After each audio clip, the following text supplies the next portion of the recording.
حضرت عمر کے زمانے میں ایک گویا تھا جو گاتا تھا، روٹی چلتی تھی، تنبورہ بجاتا تھا.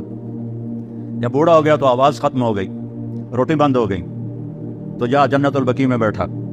یا اللہ، آواز تھی تو چولہا جلتا تھا، روٹی چلتی تھی، اب آواز گئی ہے تو روٹی بھی گئی ہے، بھوکا ہوں، تیرے سامنے آیا ہوں.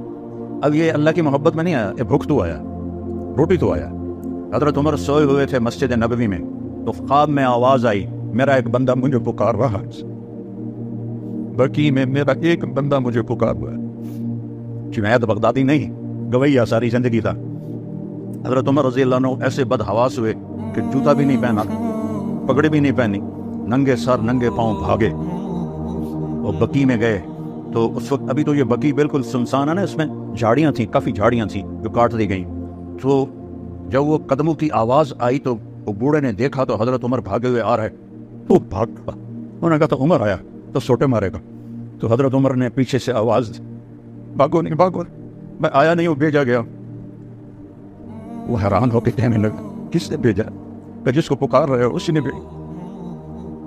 تو وہ گر گیا زمین، کہنے لگا یا اللہ، ساری زندگی تیری نافرمانی کی، جب پکارا تجھے تو پیٹ کی خاطر پکارا، اور تو نے میرے ساتھ یہ باکس مجھے معاف کر دے. اور اس کی چیخ نکلی اور جان نکل گئی.